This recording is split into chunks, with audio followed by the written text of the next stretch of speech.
All right, welcome back to Anime Savants, y'all. And this week I'm Jibiru. Oh shit. Yeah, this week I'm Octagawa. Oh, all right. So actually, no, wait, it's not a sigh this week. Well, is it? I guess we'll.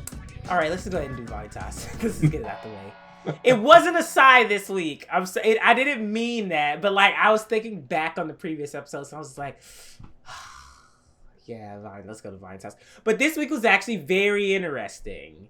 Mikael, I'm like, where you been? Thank you for showing up. Also, the mechanic like dog with the saber tail. I was like, thank you. Like, just some cool shit. Just some cool shit come out of nowhere. Just like, thank you so much for that. I just don't. At this point, Noah's a plot device for me.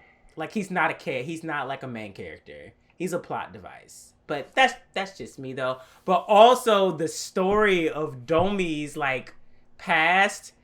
I gotta give it to the show. It's really not afraid to just make some fucked up shit. Just like basically be like, yeah, they're traumatized, they're fucked up, but you didn't know it until now.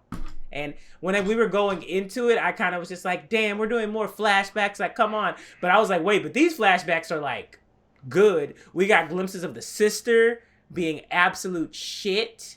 We got glimpses of Noe and like the aftermath of that shit, and then we got glimpses of Domi, just like why she is the person that she is today. And I feel like that was all we need. That's all we need. We don't need anything else. We don't need any more flashbacks. We've gotten everything that we need. She served her purpose. Now it's time for everyone to converge, and it's almost the end of the season, so it's gonna have to end very fast. That's about it. Yeah. And I think I have the same feeling. Like I was much more open to what they were doing in this episode than what the sort of disjointed stuff that was happening prior. Even though if we want to be fair, this was 70% flashback. Probably a little bit more, maybe closer to 80% because Yeah. the only scenes that took place in the present were the letter being delivered, Noe showing up and confronting Mikhail, of like 10 seconds of like Vanitas in his room. Like it wasn't much. It was mostly, I guess, yeah, Mikhail and Noe with their little exposition, which lead to a flashback. There's a lot. This is the thing that bothered me more. What bothered me more in the previous episodes was not that, oh, there's so much, past exposition. It's that it was breaking up action in the present that seemed like it was more interesting and more loaded. Yeah. And so the flashback was taking me out of the energy that they were giving, and also leading to each episode feeling like it was all over the place. Like we would get a flashback, then we'd come out, then we'd be with Vanitas somewhere else, then we would skip to Get a another scene. time skip. Right, exactly, Like, right, all of that. So this was a little more focused, and because there wasn't such high energy stuff happening in the present, it didn't take me out of it almost at all because I was genuinely interested in what was going on. Some of it was recapping things we already knew. Some of it was sort of adding context to that. So I think all in all, there was good world building that happened, especially the stuff with the Chasseurs and seeing Mikhail, and the traumatic past that character had. The only thing I find kind of funny is that we complain about all the flashbacks, but the big story beat that we're supposed to be leading up to is another flashback. it's another flashback. It's when Noe drinks Vanitas's blood, and then so it's like we're setting up another flashback. So like this is just what they do, and if you're not comfortable with that, then the episodes are kind of hit flat for you. If you think what they're building is interesting, great. In fact, I might even say that if you took out the whole Javodan like arc and just went straight from where we were to this, I would have been fine with it. I would have been fine also, yeah. Yeah, because it's hitting some stuff that I think was pretty interesting. So all of that is true. I liked also that Domi's character now has a more of an explanation as to like why she's behaving or was behaving the way that she was over the first season or so. The idea that she's the twin, didn't know it. She tried to make herself look like her brother who was dead because of the trauma that Noe had, and then her wanting to die herself. So they really, if you look across all these like vampire characters, they all have like horrible traumatic past, childhood, which is how the curse, theoretically, that's how this curse is getting at all of them. And I had thought that maybe she was cursed last episode. Does not seem that way. It seems like Mikhail has some It's ability to control minds. yeah, So. that's what I'm thinking also. But I from the way it was either Mikhail. At first, I was thinking, oh well, the way that the episode was going with the flashback, I was like, oh, Nania got to your ass like early on. But when they like revealed more between like her and Mikhail, I was like, okay, what? Also, I'm pretty sure that he wasn't joking when he did the book thing. Because Nope. he also had like the blue like shit in his like left Oh yeah, arm. I think that's 100% legit. Yeah, so it's kind of just like what are you doing and how are you using the power compared to Vanitas? And Correct. also the biggest thing is just that like Vanitas killed the blue vampire. So now we got to find out why, but apparently that won't be in Mikhail's um memories. Memories, because this seemed to have had, and it may be the unreliable narrator because Mikhail may think that Vanitas killed the blue vampire, but maybe the circumstances are Mm. not quite what they seem, which would give the both characters some uh, a conflict that wasn't necessarily, like you want Yeah. that feeling for your lead character sometimes where like they know they're in the right, but the other antagonist they have is also feels justified based on what they know. So having them have different information, I think it's a good trick. I don't know where it's going, so maybe it does lead to that conflict, maybe it doesn't, but that's sort of I don't mind that, and we'll see. But they have 2 episodes. They kind of got to get to it. It can't be meandering Yeah, around. I agree with what you said earlier in the season about it. Is that they should have chopped like chunks out of fucking Gavalden. Like It could be they done. just they They could should have done have. it in 3 episodes. They could have done it. We could have had If 3 they, arcs this season, most likely. But yeah, I mean, it is what it is. This is going back to the same like mystery and suspense that we got in the first part. So I'm very much so just like, yeah, all right, let's just finish this season, and I don't know if we'll ever see this again. But yeah. It felt a lot more like season 1. But I don't have much else to say about the yeah, episode because that's what it was. It was mostly exposition and yeah, Mecha yeah. Dog. I loved it. The dog was cool. The dog Yeah, was cool. They cut that shit off real quick though, so I was like, all right, yeah, I see you. yeah. All right, Sabikui. Um, I think Bisco is alive somehow. I think Bisco is alive also because he died in the same lava as Kurokawa, Yep. Yep. whichever.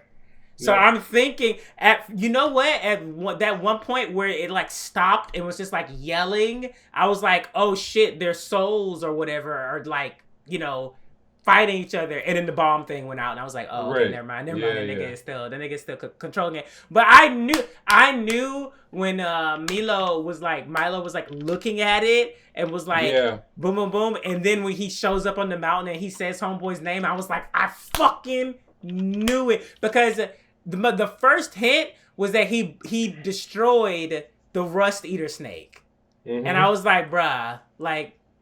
Why would it even do that? Why would it not immediately kill everything in its immediate vicinity? So, right there, I was like, is that nigga alive? So now we have hope.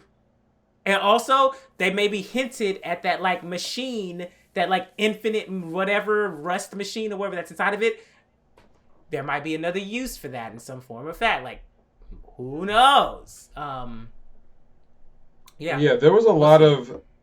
So Bisco does the series itself doesn't tend to spend a lot of time telling you about its lore. Each character kind of has their own history that may touch little pieces of the bigger questions that the audience might have. Like there really was, aside from in the last episode where there were a couple like exposition dumps about, okay, what is this rust reactor? What, why is the tetragen set up the way that it is? But for the most part, they just show you things and they throw them at you and they kind of expect you to piece it together. So we, in the preview for the next episode, it seems like a lot of the characters that we met, like the kids in the tetragen, Oh, I like didn't the even rest. look at the preview this time Yeah, because I was they seem so to be in the shook. preview, and it looks like they're pulling some of these characters back together. In this episode, we got the traders who were in those suits.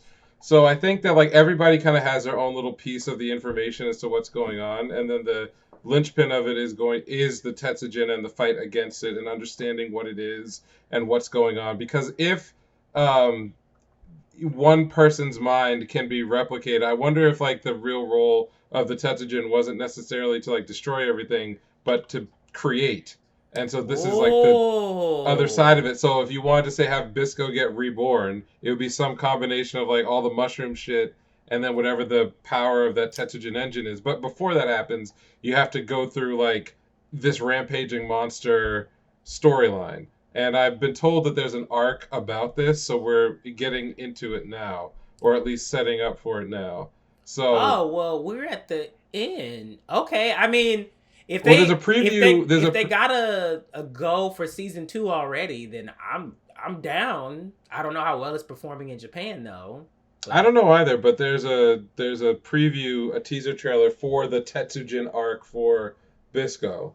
So I don't know if that was just they put that together because they're sort of combining it all into the last 2 or 3 episodes. Okay. Or if there's how many episodes are there else. left? There are only like 2 episodes, right? Yeah, there's only 2. I think so. I don't think it's a 24 unless I'm totally wrong. Yeah, I don't remember it being a 24.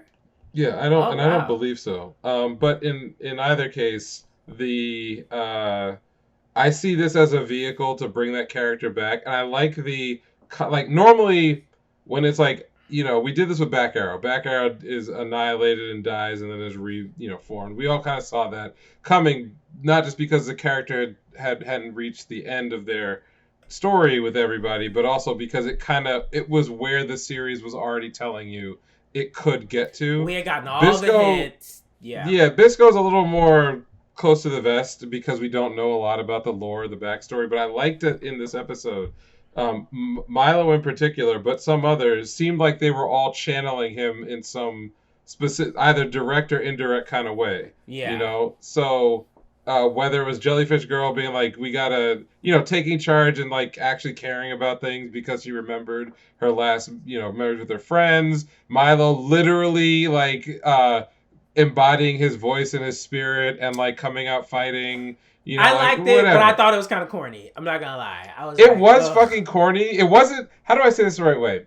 It was not cool for Milo, but it was cool for the series to do it. Like, I don't think his character is any more like serious, and I don't take his character any more seriously because of those scenes where he's like doing his voice and like being brash and aggressive, right? Like, I felt that was more personal. It wasn't like, oh, now he's gonna be the action hero. But I also thought it was good that the series did that because I think that once you go through the rounds of everybody remembering what a awesome person he was and how he changed their lives and their way of thinking, then that leads you up to a moment that's emotional when he can come back, or that character can be brought back in some way, even if it's not permanent, or maybe whatever. I don't know how that would work, but like that leads up to a moment that by the time it happens, it won't feel like, well, we were too scared to kill off our main character, so we had to figure out a way to bring him back, and more like this was a planned part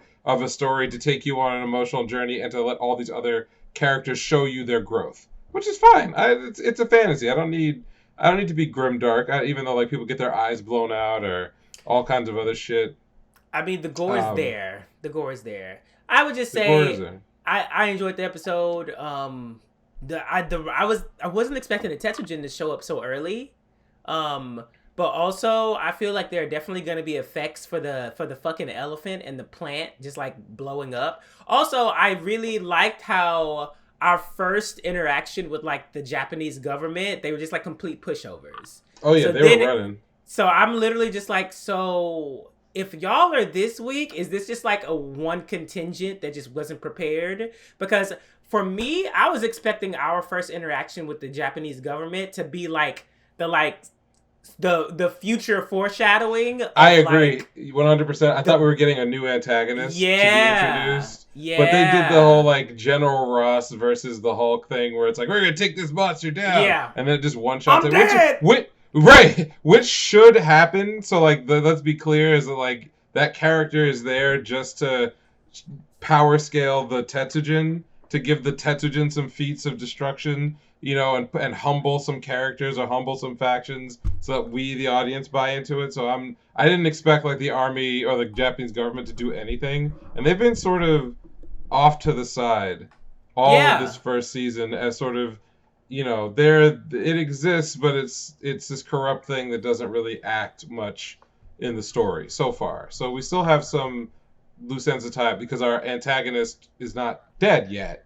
He's now a giant fucking kaiju monster, which is hilarious if you think about it. Because in the first episode, we find out that what's the guy's name, Kurikawa. It's Kurosawa Kurokawa. It's one of Yeah, those. what is his nerdy delight? It's fucking kaiju movies. Oh, So the fact that he turns into a giant kaiju after being defeated, on brand. yeah, and on top of it just being on brand, it's also a nice little shout out to that whole genre of kaiju related movies, because what usually happens is like the little either if you're like Ultraman or whatever, he's turning into the giant monster, right, like growing and getting big. In this case, he falls into the lava and just becomes one with the Tetsujin. So it's a little cute homage, and I felt like we were in a different series for like this story coming up, where before it was more superhero monster hunting stuff. Adventure. Now now we're sort of in like a kaiju movie, which exists canonically in this world. So that's funny. It's surreal. I'm with it. I'm interested to see where they want to take the rest of the season, and if not, the arc. I don't know if we're getting the whole thing in this one season. I don't know, but I think it'd be cool. Kudos to them. The highlight of this, and it wasn't the fucking episode. It was the ending song. When they did because first of all, this is one of my favorite endings of the season. Like I've like da da da da da da da. It's a catchy song. It's like a song of longing and like da da da da da da da da. Anyways, first of all, the two voice actors sing the song. So Milo and Sabikui's voice actors, they sing the song. Episode 10, Milo's voice actor is singing it solo. So if you go back this week and you listen to the ending, he's doing it solo. And when I heard that shit, I was like, wait a second. They're supposed to be like swapping off. Like where's the swap off? And I'm like, oh, they're driving it home that this nigga's dead. Like they're literally like, he's done. He's not in the show anymore. Like voice actor gone. No more duet. This is a solo now. Like, oh, okay. Like, sure. Like, I don't know. I really like subtle hints like that, where it's kind of just like... I respect that. Yeah, I like that. It's driving it home even more so outside of the story. It's just like, yeah, the whole atmosphere has changed. So...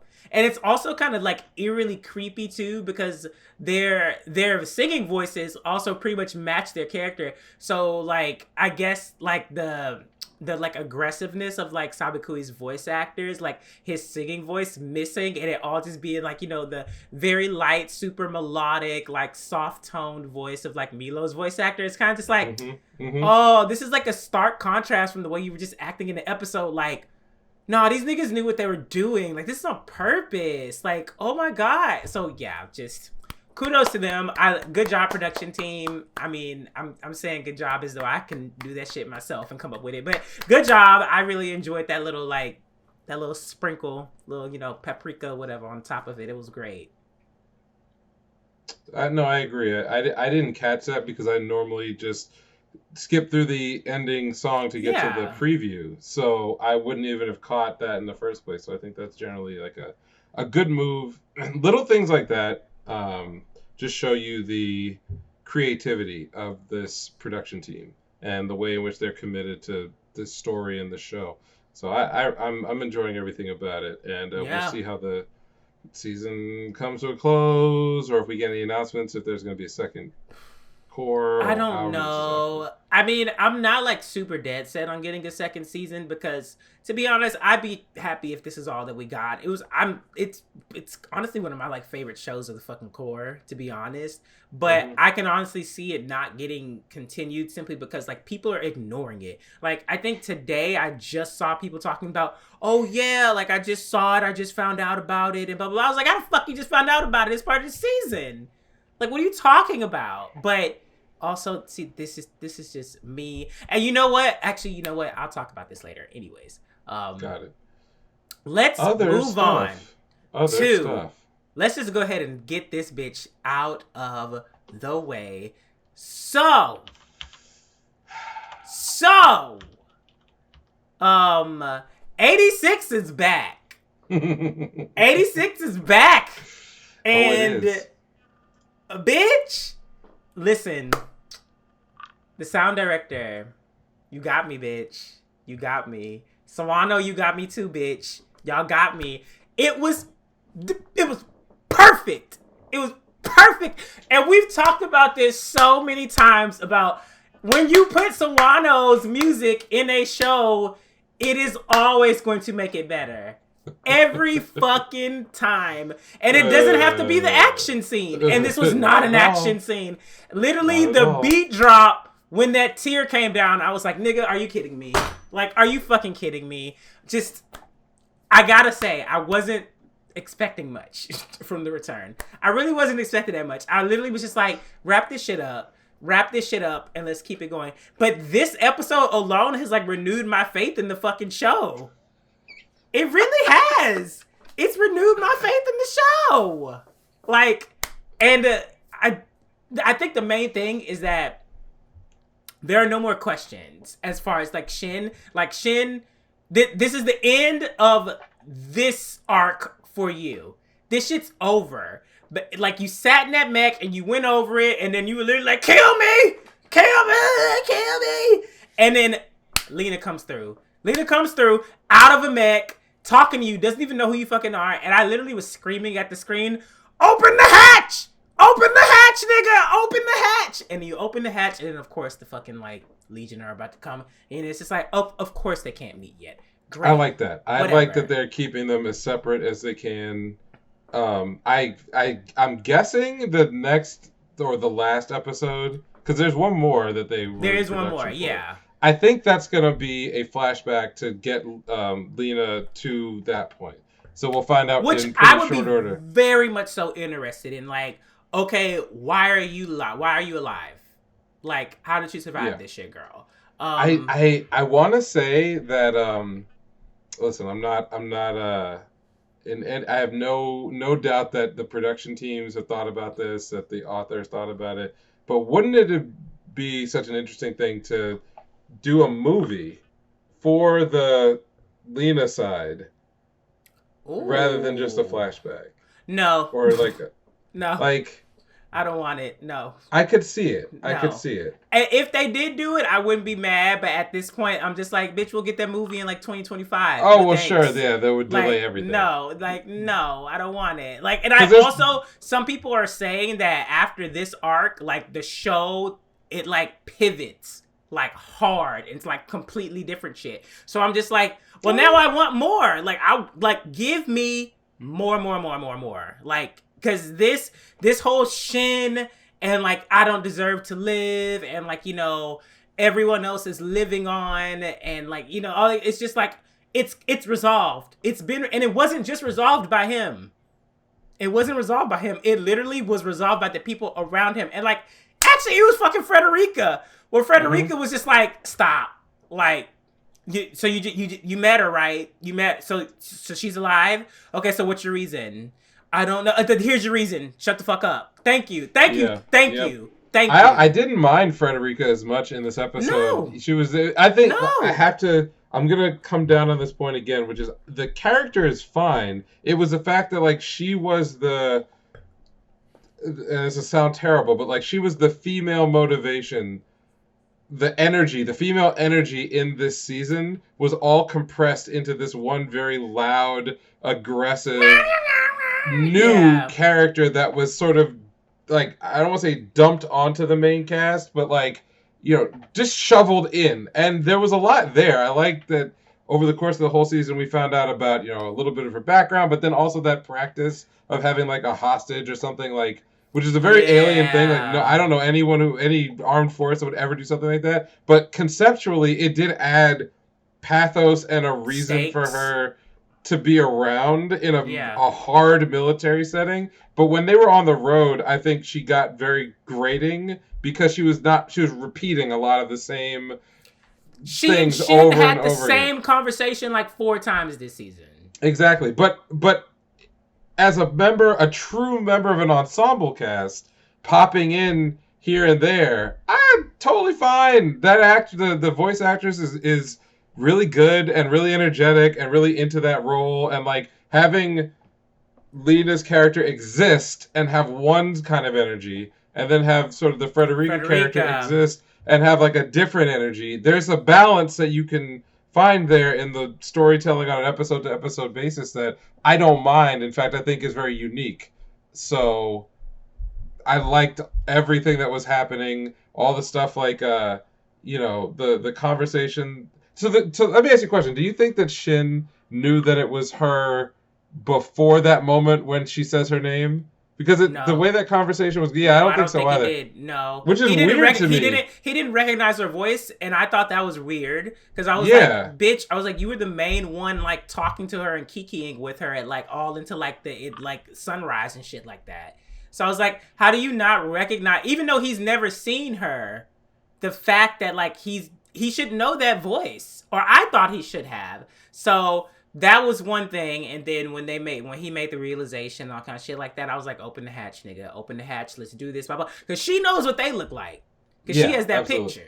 Yes. She's got that picture, and so I will say I'm also very pleased with like they didn't just do like the like cliffhanger like she was about to say her name and then she has to get taken away somewhere and blah blah blah. And so they just they just never knew that they met each other until like 2 more fucking. I agree.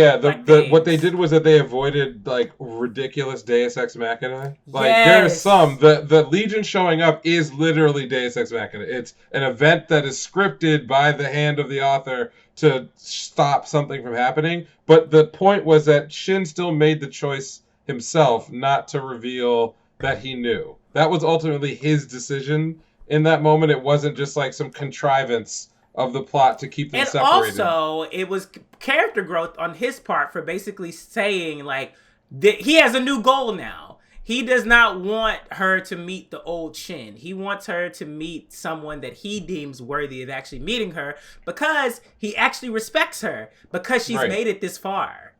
Also that he wants to meet her in a world that's not so bleak and horrible. And so what you always want to do, and this is like writing 101, is like you want to unify the threads of your plot so that they are all of them are moving and marching in concert towards a final destination that you either tell your audience about or you don't. So like in a mystery, you typically don't tell your audience like what the final destination is, other than there's going to be a resolution to whatever this question that we're asking is. In a romance, which is a lot of what this is, you have your drama. The drama is coming to a point. I forgot about the romance aspect. Right, but in a romance, you also want to have the romance angle also culminating at the same point that your story is going to culminate.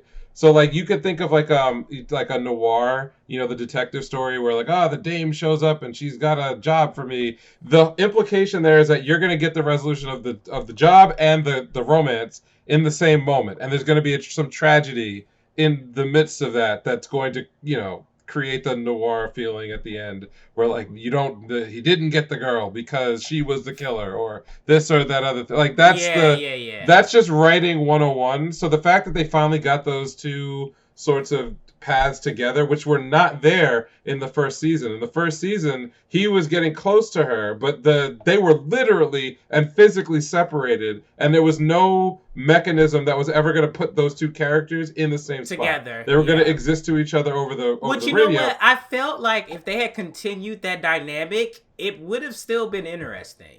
Oh yeah, but that then it would have been a different story. It would have been the romance angle would have been there, but it would have been romance leading to tragedy. The tragedy is that they never get to meet each other, and one or both of them meet their end and never resolve whatever it is that they have. Yeah. In this episode, we are now basically being explicitly told that the main purpose of the character of our lead is to get to a point, change the world in such a way that he can be with the person that he cares about. So now whatever happens in the war side of the plot, whatever happens in like the squad and their development, and the going one-on-one with the Legion, all of that is in service of delivering us that emotional moment that we want to have Also, with these characters. Speaking on the squad, they seem to kind of really flippant about the situation. Because nobody died. First of all, okay, this just makes me like not as like worried. But actually, you know what? This is probably they'll fuck you. Yeah, this was probably done on purpose. Yeah, because like literally when everybody started like piping up, I was like, so no one died. No one died? I told you, didn't I say that at the beginning of this season too? When it started, I was like, I bet you they're not going to kill a single. They already got all out of this system. This is not a kill 'em all story. We whittled it down to the ones we wanted to work with, and now they're going to live.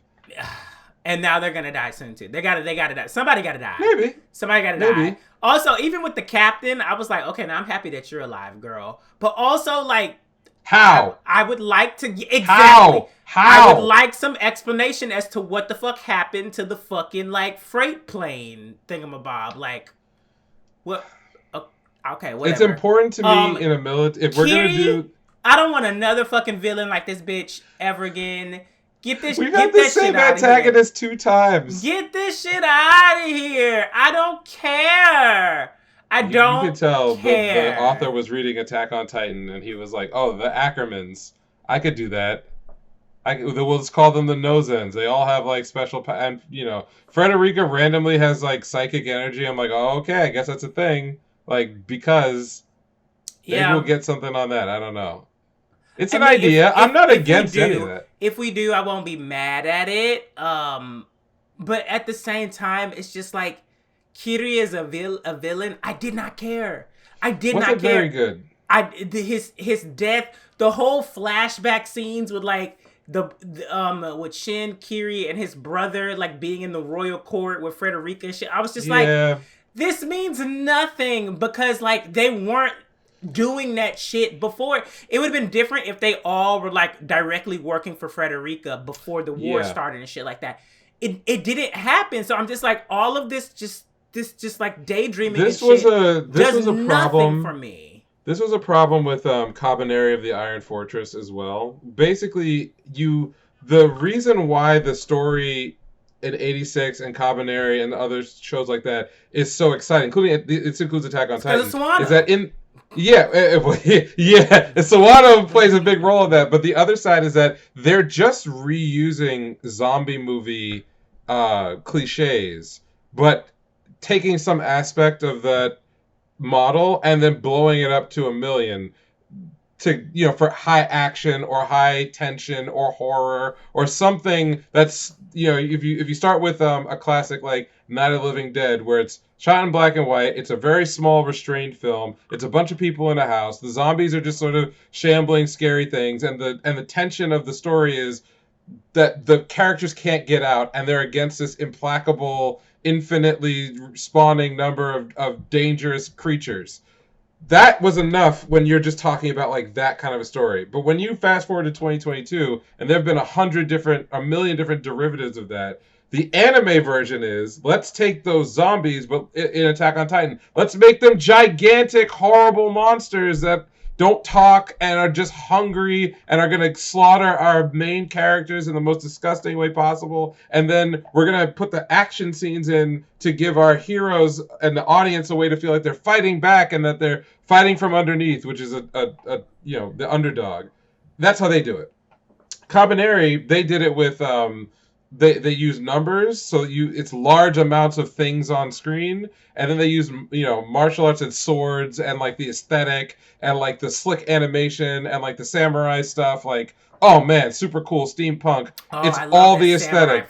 I love that samurai nigga.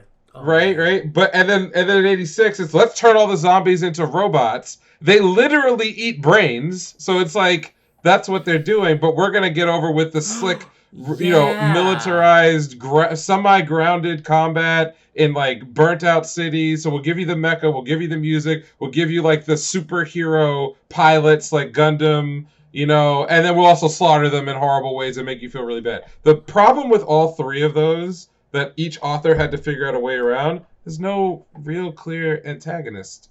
And that you have to bootstrap the antagonist into the story to get it moving once the initial, let's call it season one of all of them, once that first arc of the horror of the scenario and the war being fought plays itself out, you now need someone for the main cast to bounce off of. So, you know, for their personalities to work against, for their ideologies to work against. So what happened to Attack on Titan? Oh, they added the Beast Titan and all this backstory around Zeke and all that other shit, which, by the way, was not in the original plan. The authors talked a lot about how he had pretty much thought up of everything until they get to the room, and then it was like the basement, and then that's it. He hadn't, all that other stuff, the political things that happened later on, that was afterwards, trying to figure out a way to go forward. Cabaneri, the Iron Fortress. Eventually, they had to introduce humans who were, you know, who had the same half affliction that the main character had, to then have them have ideologies for our human cast to fight against and have a conflict with. But in the beginning, that wasn't obvious that there was, like, you know, interpersonal drama, politics. Like, that was all later. They added that shit later. And then here in 86, it's kind of the same thing. Like, the Legion don't really have a character. Even the idea of Shin's brother being, like, this commander unit that he personally has beef with is not actually connected to the bigger story that they're trying to work out. Like, do we know that his brother is the reason why, for example, all the other, you know, nations were overrun, or why Sam Magnolia was going to lose? Because if you don't know that, then Shin going after his brother doesn't really feel like it has any connection to the broader war. It's just about his issues, you know, his brother issues. And then in season 2, the Kiri character is just his brother, but for another character in the series. And again, they play it up like he's this very dangerous thing, but you notice in the end of season 2 they had to stick him in a super weapon that came out of nowhere in order to connect, to make him menacing. Yeah, and to connect him to the bigger plot. Like, Kiri was always Frederica's burden to carry, and if Shin was like, oh, I'm gonna do this on behalf of another character, it's once again it's kind of one-on-one. It's like, I'm taking care of this threat, but it's a threat only to the well-being of my new friend, my new sister. Putting him in the Morpho was a way to have that Kiri character now have an impact on the rest of the war, i.e. them going out to go kill him moves the rest of the plot forward. It's a big, scary thing that's going to kill everybody that he loves, and so now he has to win the fight. But minus that was just thrown in there. Like, there was no indication at the beginning of the season that, like, oh, there's this AI that's, like, commanding the battle better, and they're building something, and we don't know what it is, and then we get the cutaways to the different AIs talking to each other, so we know that their plan is bigger and scarier than our heroes know about. And then it's slowly revealed over the course of the season that the heroes figure out, well, wait a minute, there's more AI here. They're coordinating. The numbers are bigger than we thought. What's going on? They don't have any of that shit. No. There's nothing. The last 3 episodes, like, Morpho exists. It can kill everybody in all it's going to end the war in one shot. You guys got to go on a secret mission to kill it. And oh, by the way, it's also Frederica's ex-bodyguard who she's psychically connected to, who looks exactly like Shin because he's of the same family. Like, come on, bro.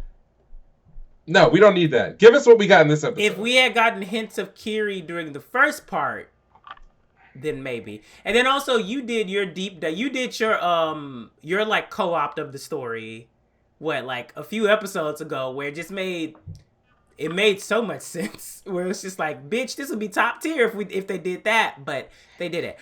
But at the same time, this has pleased me. This has pleased me. Kiri's dead. I don't give a fuck. I don't want to hear his name out of Frederica's mouth. I don't want to hear his name out of Shin's mouth. I don't want to hear his name out of anyone's fucking mouth ever again. He's dead. Yep. Well, let's move on. Let's focus on the war. Focus on the what's going on, the AI retaking San Magnolia, all that stuff. So I'm cool with it. I wanna meet the rest of Lena's team. I want to meet the rest of Lena's team. Yeah. Yep. I want to see them all. I saw some cool shots. Is the uncle alive?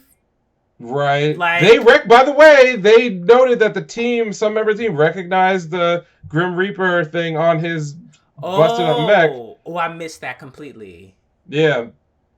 Okay. They recognized it, but Lena didn't. I'm looking forward to the next episode, even though it's gonna be the last episode. I'm looking forward to it. honestly, I feel like we could have got same. Well, no, not same thing with Vine Toss, but it's just like we could have not done, the bridge scene between he and Raiden True. and shit like that. Right, Like, right. we could have got here sooner, but I will take it. I will take it. Yeah, it's good. Because It's my still top tier. expectations were low. Not gonna lie. They were I figure if they're gonna take the extra time, it's gonna be good. I just don't know what good were they aiming for. Yeah, so because the music was sick the way. and everything. Also, I feel like they redid the explosion, because the way they did the explosion before the break, I was just like, oh, that was like an atomic bomb. Oh, and yeah, then, yeah. Like, this episode, I'm like, it was just a blast. Like, what? Okay, whatever. Like, I'll take it. I'll take it, because the whole Lena scene with the Sawano vocals and just, like, well, not Sawano. I think that was Gimme. It was Gimme or Eliana. It's one of those two, because those are the two women who usually do a lot of the vocals for his pieces. Just, oh God, it was perfect. I think I more so liked the episode for the sound direction than I did the actual fucking plot. Like, and that's a valid fucking reason, though. It's just like different things appeal to different people, and I was like, nigga, I'm tired of you and this back and forth. But Sawano is saving you right now, so let's keep it going. Let's keep it going. Well, let him keep saving, because look, I know that there have been some projects that he's been on that for some people were mid to them or didn't hit, but I will say that, like, all I'm looking for out of anime is moments that I can store up here that just, every time I see them, I get the same feeling. Yes. And I've had a lot of those with a lot of series he's been involved with, and I think the music is half the battle. If the other half, it's like, you don't have to carry it the whole way. All Noah Zero had some pretty clunky, like, animation, but there are scenes in that will live in my mind forever. Whenever Keep On Keeping On came on, I was like, oh my God, we're about to, you about to show knew the some fuck motherfucker out. was gonna get ruined. Yo, they're about to show the fuck out. But Yeah. that's the thing, though. It's associated with that song. Yes, like, you exactly. know, and that's what, so the song in and of itself created the hype for the show. The show didn't have to basically be like, oh, something's about to happen. It literally was like, we're playing Keep On Keeping On. Someone's about to get fucking wrecked. Yes, Like, yes. Sawano. But also you have to know how to use his music. So He's the man, though. True. You don't want to misuse or fail to deploy your resources when you got them. I think there have been some misfires in 86 on the musical end, but not because they're bad, just like opportunities that were not taken that they could have. Yeah, because I've definitely, especially with part 2, there were several scenes where I was like, where's the vocal track? Like, you can't just do all instrumental right here, especially if you want this to be, like, evocative and, like, moving. And it didn't do it, and I kind of was just like, okay, I guess. I mean, it was, pretty fire, boom, boom, missiles. Okay. Right. Yeah, but still, I'm very, very pleased with the return. It is what it is. All right. So I'm up to date on Relist Hero, and oh my God, this show's so fucking good. Like, I don't even know what the fuck else to say. Every single episode, I'm just like, bruh, like, it's just sense, not even common sense. It's just like everything makes sense. Everything is connected. Everything makes sense. Every person's reaction, every person's secretive thing that leads to this and that and all the other. It's just like, yeah, even the fucking like side comments where it's like, well, if we did this, then you could become like a crazy ass religious empire and blah, blah, blah, blah. And it's just like, oh my God, like, it's so fulfilling. It's so fulfilling to watch it. Not even in the way where it's just like, ooh, I can see myself like ruling a nation like that. Like, fuck yeah. It's more so just like, he's doing like, when you watch a show and you're just like, nigga, you keep making the wrong decisions on purpose. Like, what are you doing? Like, you don't get that with Soma. He literally is like, you're in his mind and he literally is always thinking. And whatchamacallit? The Empire, the Empress, she said that shit when they were having their phone call. She was like, you're always thinking. Like, I can see it on your face. You're always thinking about shit. And I was like, yes, he is. And that's also why this is so interesting. And the fact that they keep integrating so many new things and it doesn't feel like it's bloated and just like overwhelming. The fact that actual fucking science is coming into this shit. The fact that there's a race that can see microbes and shit like that before everybody else. I thought that was very interesting. I love that shit. How that race was like, y'all are dirty. Get the fuck away from us. Get away from us. You're dirty. And then he comes along. He's like, no, they can see like actual like germs and shit. And they notice like the fact that the woman she was like, you muscle bound gorilla, get the fuck away from me. You're so dirty. I was like, oh my God. But also, favorite character. I love women like that. I love female characters that are like that. They're just like, hey, like this is me and I'm gonna like this, I'm moving through this space. And so first of all, the slave episode, I thought that was so well done. I was so worried. I was so worried. It could have gone so many different ways. Yes. It could have gone so many different ways, but the fact that literally they gave the entire episode to these new characters. Someone was in the episode for 4 minutes? Yeah, right at the end. And right I appreciated that what he pulled together was like, look, my plan, I'm trying to end slavery, but I don't want to cause a civil war like they did in the U.S. He didn't say that. He didn't say the U.S., but I knew that's what he was talking about. I was like, he was clearly talking about the U.S. Civil War. He's talking about the Civil War. Like, oh my God. Like, wow. And that's another thing where whenever he says like my world, like you can draw on like actual like world history from our world, and it's most likely what he's talking about, like in some form or fashion. So like I feel like I didn't really get much of like the Machiavelli shit like now, but that probably will definitely come back into it eventually. But just it's not even the world building is just constantly getting bigger and bigger and bigger. We know that like light magic is good for healing, but it doesn't heal everything. And so it's just like, okay, so then what happens? Oh, they just let them niggas die then. Okay. And then he compares the life expectancy of the three-eyed race compared to everybody else. And he's like, why do you think they live so long? It's because they actually are able to fucking like treat epidemics and shit like that. Yeah, the sanitation, which is like, of the subjects that the show has covered, where it's like, who would be excited to watch an episode about sanitation in an, me! Yeah, and I didn't know I wanted it. Is this guy right here? Me! I did not know that I was gonna enjoy it this much. Where I was like, yeah, because like diseases and then he mentioned antibiotics, and I was like, yeah, antibiotics, yes, yeah.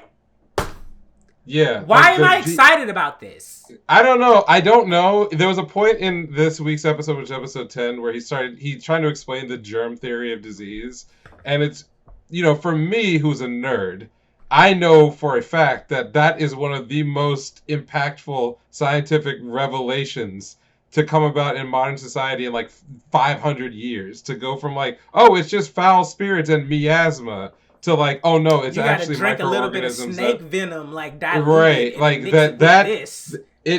people act like we had this forever, but it was literally like in the 1800s. No, it wasn't. Yeah. And if it wasn't for like, a couple of smart people during I think it was a yellow fever or some other outbreak where they realized that like, oh, people are getting, they're taking notes and they're like, oh shit, all the people who are getting sick first are the ones around these wells, these areas. Oh, okay, there's something else that's spreading it. It's not bad humor. It's like, that was lucky for us to have this character figure out how to introduce those types of ideas. Is like, I would do that. That's exactly what I would do. Which also, then it gives you that, I saw something, which this is like not even related to the show, but God knows they might bring this shit up eventually, where there was like ancient Mayans, they were like doing like successful surgeries and like sealing skulls and shit back with like gold. And things like that. So it's like, even though they didn't have germ theory, there was definitely like some form of like medical practice happening. And I think that's what's missing in this world is like, they're not even really paying attention to the medical shit. They're just leaving it all the magic. Right. It's this idea like you have a button you can press where someone's going to get better, but if you don't deal with the underlying condition, they will just continue to get sick and die. Yeah. And so there are parts honestly, of the... life expectancy of 60 is not that bad. No. For their kind of, like, that's not that bad. Or I don't think it's that bad. I mean, we were also in a boat like that not too long ago. It was much earlier. So Oh, the 30s. idea You better that, have like, them I like how babies. yeah, right. He points out a lot in the series about how having magic is like a cheat code that has caused other aspects of these societies to lose out on necessary Investment, functionality to and research. investment and research, all the things that Yeah. would like help people because you've got this cheat button you can hit. It's redirected the focus to areas that think that make it easy for him to And come in and say, "Oh, well, if you just do this, you'll be fine." they are very primitive in that sense because even with the scientific girl, she was like, yeah, they think that this shit is ran by like the water and like wind like spirits. And she's like, no, I can explain this shit like right now. It has nothing to do with them.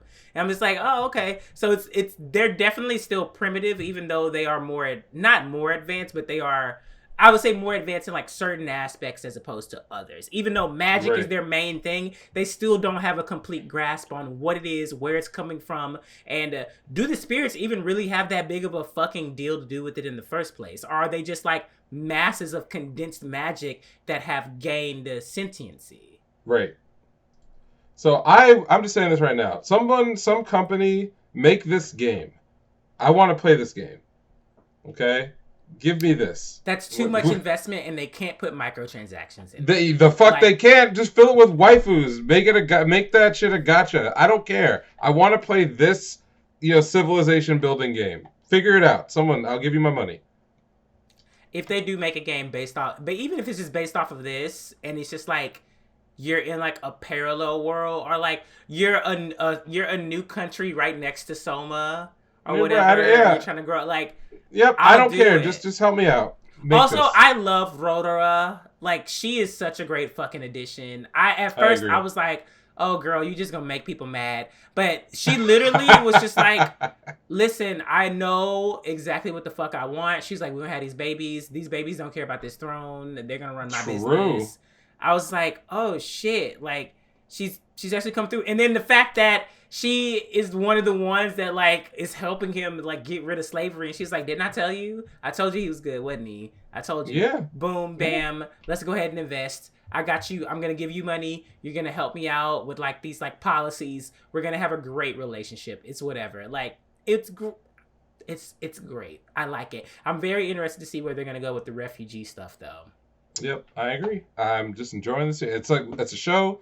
Put it on. Makes me happy. It's over in It 25 really minutes, does make me and happy. It really does. It's such an enjoyable watch, even when it is crazy. And I was thinking, I was like, damn, ain't nobody got fucked up for a while. And then in this episode, they literally like skewer that nigga from two sides to kill him. And I was like, yep. oh, okay, there it is. Also, the just like nonchalant. Oh my god, I remember there was something else they mentioned, like the nonchalant like brutality of the shit. It had something to do with the slaves.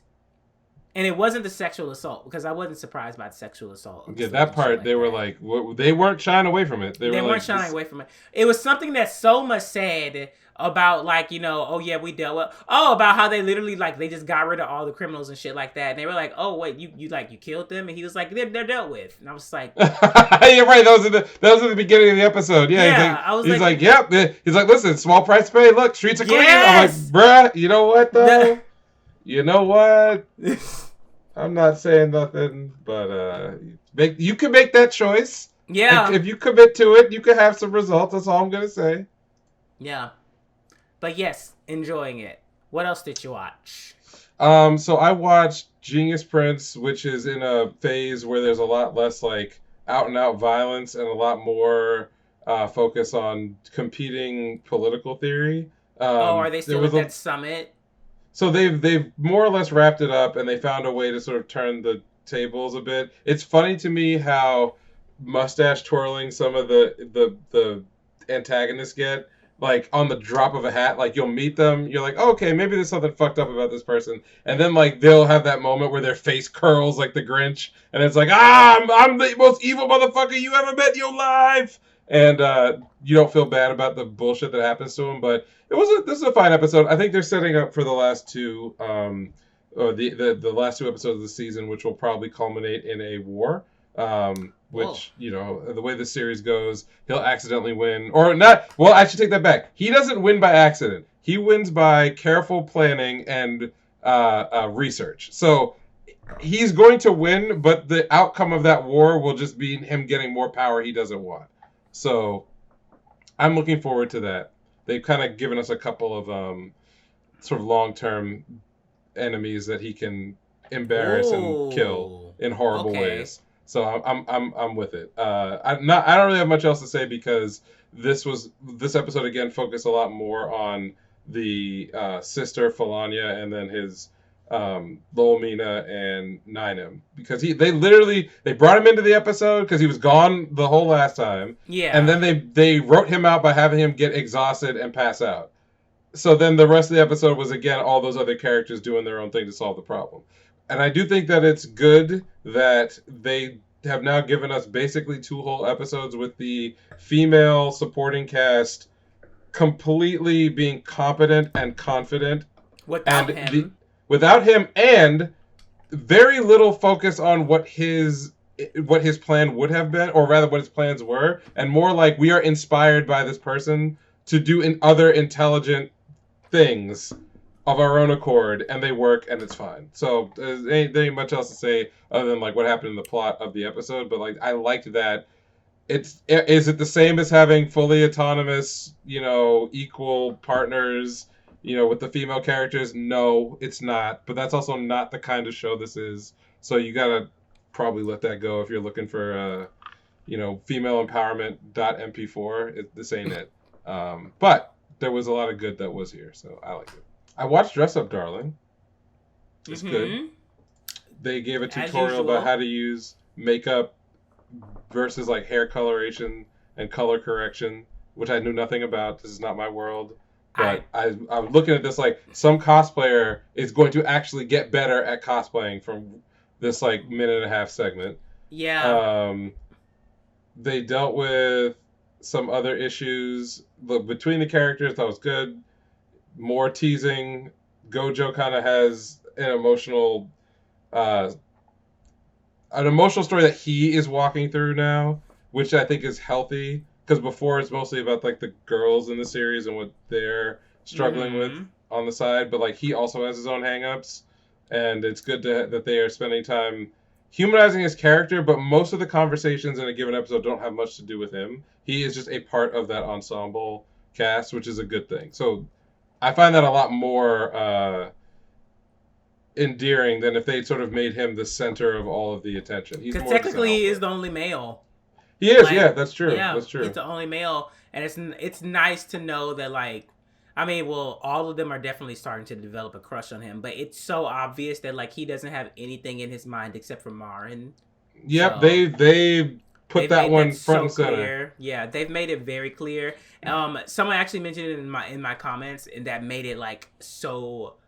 The fact that he helped like homegirl put on like the boob like compressor and like the Juju sister Shinju, that she was wearing his clothes and he didn't feel anything, but the moment that Marin started wearing his clothes, nigga was losing his fucking mind. Well, right, because that's his. I like that they basically set that up from day one. And if they want to add these other girls, that's fine. And if they want to go in a more serious, complicated direction with relationships, they can do that because you earn it by shit like this.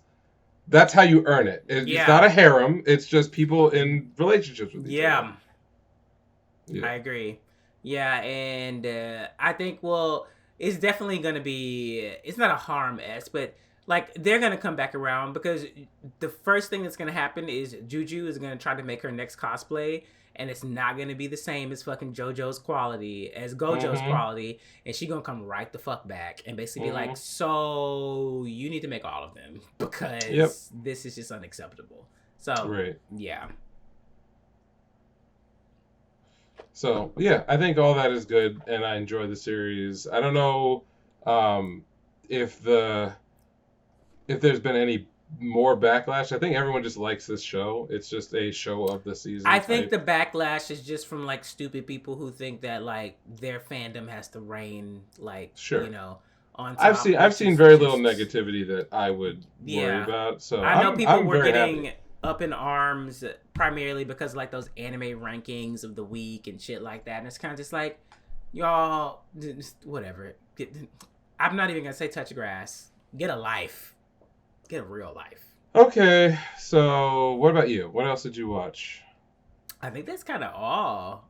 Um, did I watch anything? I mean, I watched something that was amazing, but I'll probably save that as like a recommendation for another day. Yeah, I'll say that as a recommendation for another day. I spent a lot of time Sure. watching it, but it was amazing. And it's probably going to like it's gonna consume Korea eventually. But yeah, it was great. Okay. Well, if that's the case, do we have any news that we want to talk about? I know there's some Uh, previews this week, but it's everyone's yeah. sort of gearing up for next Oh my season. god. Okay, so they released a chunk of the rest of the live action people for One Piece, and Hmm. I just want to know, why is Arlong black? I'm happy you Um, brought that up. I'm so happy. I'm just curious because Arlong was never coded black to me, so and I'm not taking it as as an offense. I'm just wondering, like, where did this casting decision come from? Because, like, I don't know. It's weird. Are all the fishmen gonna be black? Well, it's interesting you bring that up because a possible guest for the show has generated some heat on TikTok for exactly that question you're asking. Are all the fishmen, at least the fishmen What? pirates, the sun pirates, are they all black? And also, given Oh that shit. if you look at the history of One Piece, that Zoro has traditionally been a hunter of, let's just call them minorities Oh in the my series. god. They gonna do something with that? That's all jokes, but I Yeah, think that okay, the because I cast. literally about to be like, y'all, please, please, No. I please mean, don't do this. he has mostly been hunting. They call him the minority hunter. I mean, Okay. that's One Piece Twitter. I'm not taking any responsibility for that. This is Okay. what happens when you just like you overindulge in shit. Like, it's okay. All Yeah, I'm not. right. I take no responsibility. I'm just saying this Yeah. is a known thing. Yeah. So there was actually some actual disgusting backlash to the announcement of that particular casting choice. There were a large segment that was somehow upset, but couldn't explain why they were upset about that fact that maybe this means that the fishmen were black. Now, I'm not the biggest like One Piece lore or theory person. However, the background of the fishmen is of an oppressed,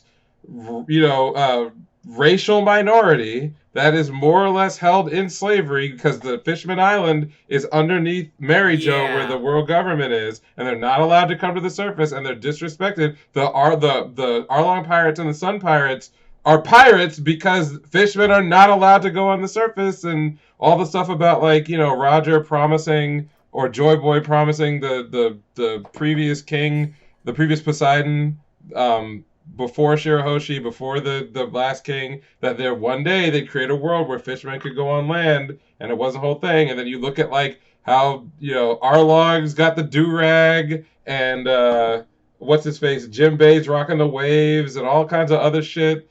I mean, if you wanted to, it's not too far fetched that there's an allegory there. You know what I Okay. mean? So I don't think the casting has much to do with that, but I think it's pretty interesting that Oda has not been particularly shy about what the fishmen represent in the story. They're not necessarily black people, but a lot of Yeah. their struggle is connected to the struggles of indigenous and colonized and enslaved people around our world. So there's something to it. You know what I mean? Okay. There's something to it. I don't want to take it too far, but It the just piqued back. my interest where I was just like, why is it a nigga? But Well, also, like, it's along those same lines of those other people where it's just like, I'm not outraged, but I'm also kind of just like, okay, right. yeah. So it's a thing, and obviously the internet cannot be trusted to be circumspect about racial issues. So the actor Oh was my getting some god. shit on his Twitter account. People Wait, were tweeting at the what? official One Piece Twitter account like, "Why are you doing this?" etc. It's See, unnecessary, but this I don't whole feel that way about it. I just was just wondering, like, what was the decision behind the casting decision, and is this going to be like a consistent thing where it's just like the race of the fishmen is going to be like black as far as like casting wise, things like that. But also, it's fucking it's an intellectual property. It's Netflix. It's not that serious. Like, it's honestly not that serious. Like, also, like, Oda's not like a hyper intellectual, so no, I just not even close. I just don't think it's that serious. I was just interested in wondering, like, how did they come about this? Especially, I guess maybe so is because like they're the like first like big villains. I guess Mm-hmm. I would think of in like One Piece. So maybe Mm-hmm. that's where people are like, oh, why does it have to be blah blah? Yeah. Anyways, Yeah. well, I'm Yeah. glad So I we. missed all of that. Yeah. It wasn't like a great day for the behavior of anime fans, but in the scheme of things, there's that project is just going to be a lightning rod for criticism. So Those anime whatever fans, it's about, man. I don't even necessarily take it as, oh, it's these people who are racist being racist. I mean, they are racist and they are being racist, but it could be anything. They could have cast anybody, and or it would be some other controversy that folks are looking for. So it's not. I guess what I'm saying is it's not personal. These people are just morons. So and the show may be just okay, but even the fact that it exists at all and isn't something that people imagine, because I don't even know. Oh, when they said they were doing One Piece live action, I don't know about you, but like when I saw that shit, I was like, I have no idea what this is gonna be. Like, I I have no still have preconceived no notions. idea. Yeah, I I agree. still I have still don't no even know what idea. it's gonna be. I don't know what I even want it to be. So I'm not gonna get mad at the I have no choices. expectations of it.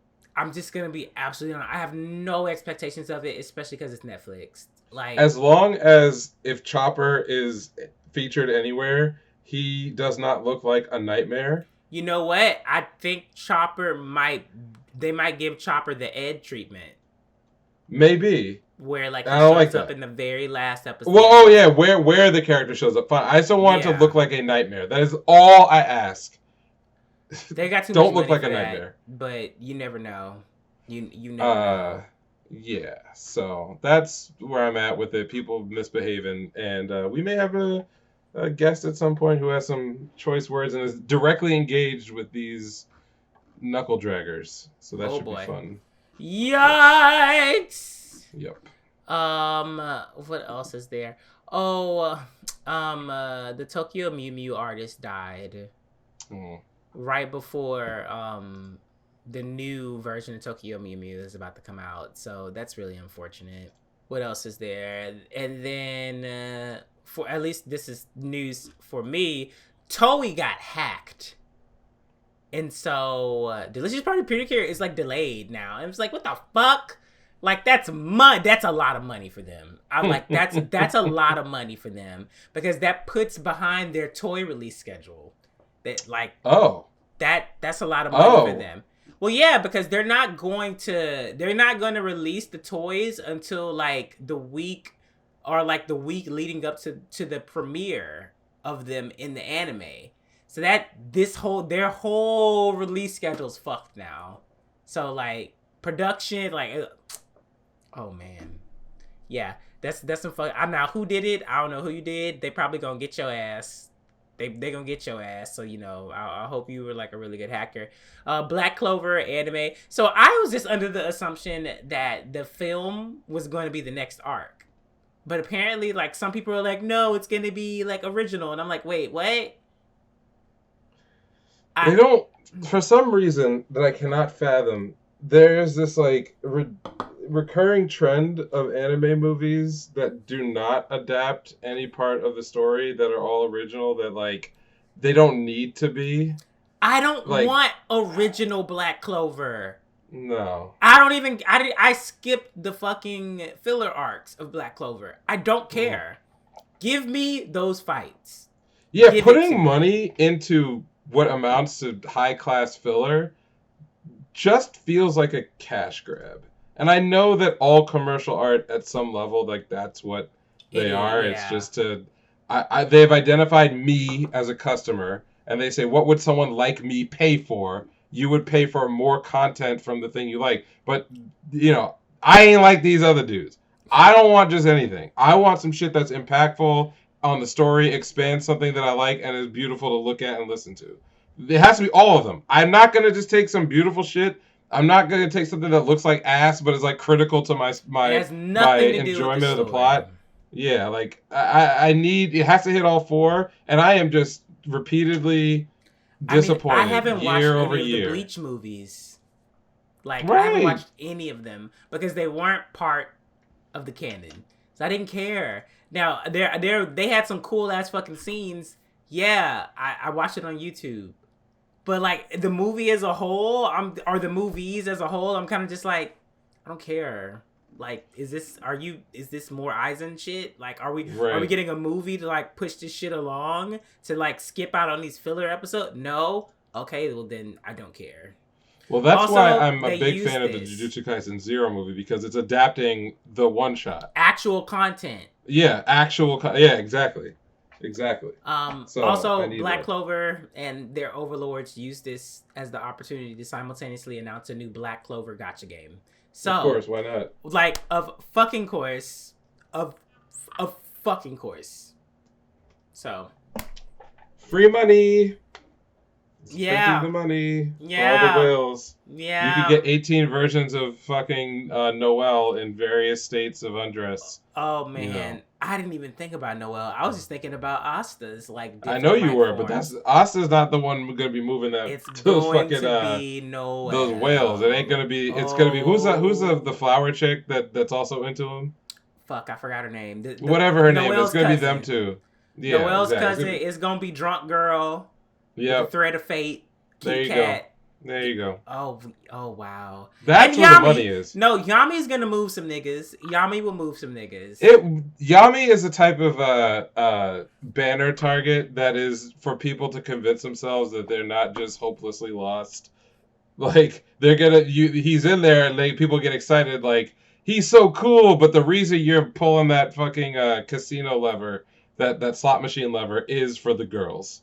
That's why you're doing it. There is some truth to that, but that also is not what happened with Seven Deadly Sins, because Merlin Merlin had several banners in that gacha, and of course people they went ape shit. But when Escanor came out, they made sure that Escanor was like ridiculously powerful, and everyone just money gone. Like, everybody had. If you didn't have Escanor, you weren't progressing. That was like the mindset. So I feel like they might do something like that with like the captains or like Yami or some shit like that. I forgot about all the captains. Mm-hmm. Oh, like Rose Girl. She gonna make money. Okay, anyways, we know. That's all the news I have. There's a new Gundam game being released, but it's free to play and I don't trust it, so I don't care. Yep. Pass. Yeah, so. All right, so I got a little bit of a rant. A little bit. We'll try. Okay.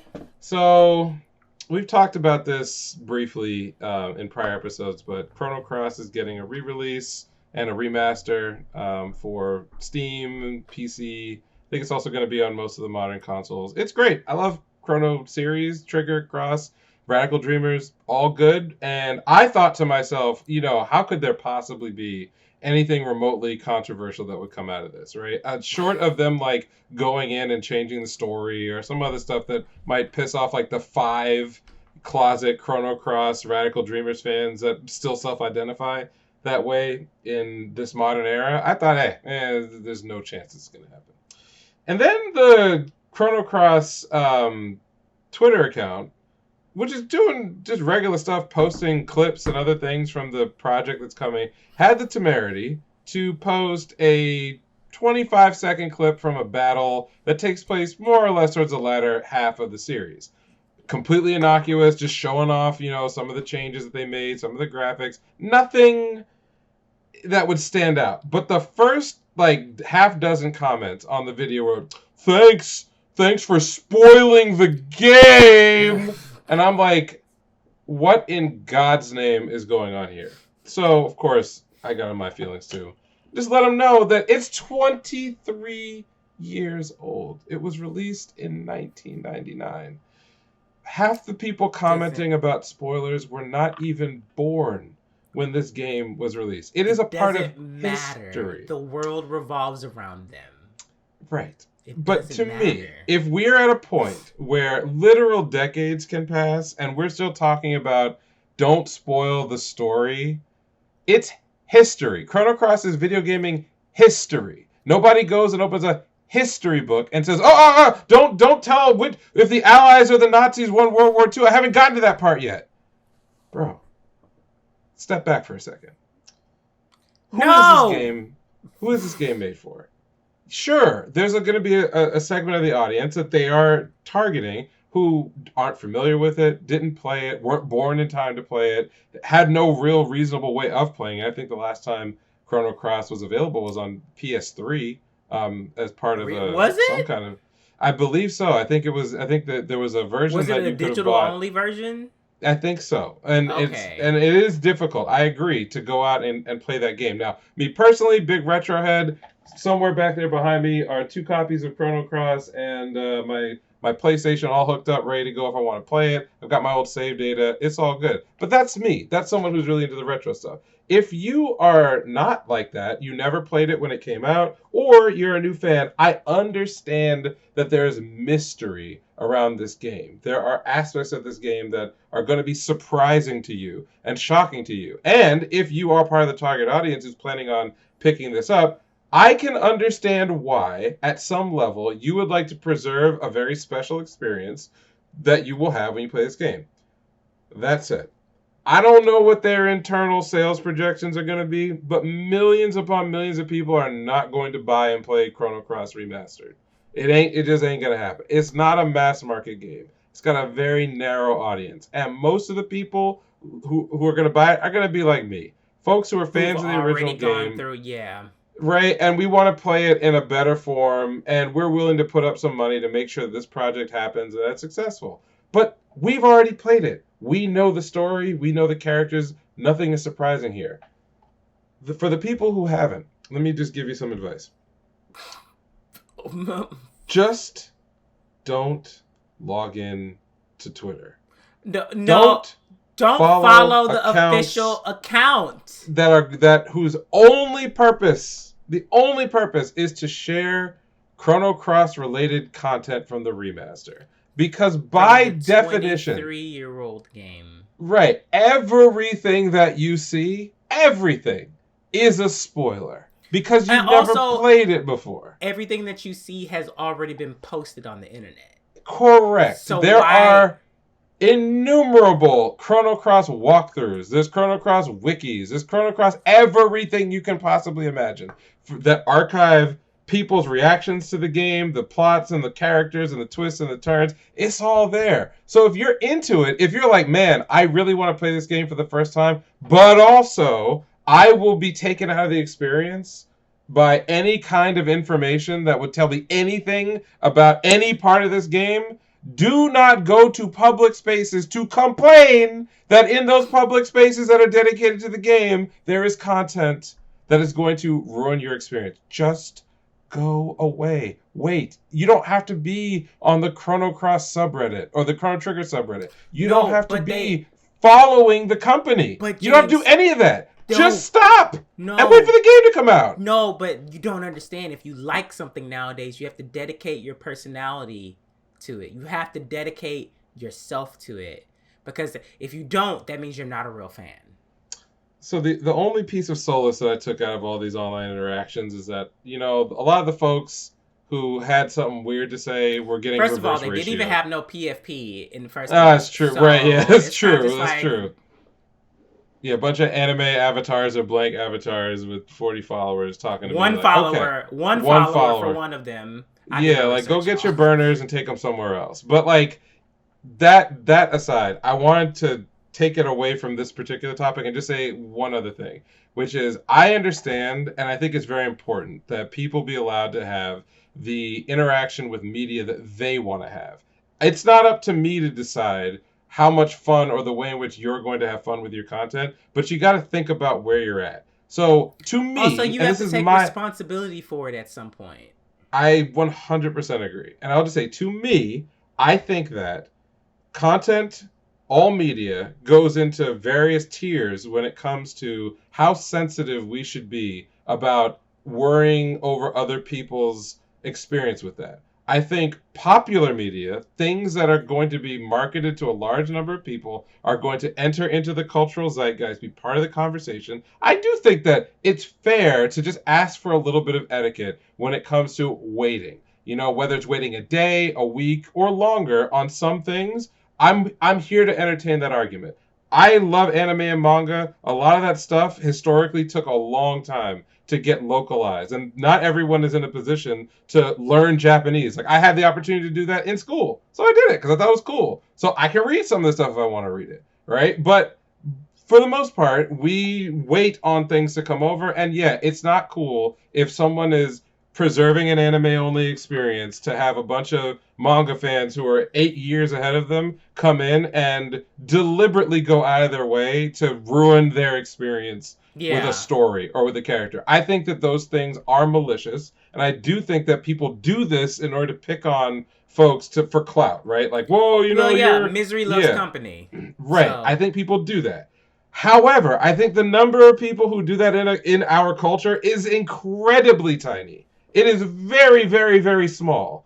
The next biggest group are people who are just unaware that what they're doing may have an impact on other people's enjoyment. These are the folks who will, excitedly share a scan of something that inadvertently gives away a major plot point. They're not doing it to hurt your feelings. You niggas love the post-maki. God damn. Right. They're not doing it to hurt your feelings. It's a genuine mistake. And you can talk and be kind to folks and say, look, I prefer that you didn't do this. I'm going out of my way to protect a certain experience. Please don't enter into that space, and we're cool. Or that's all good.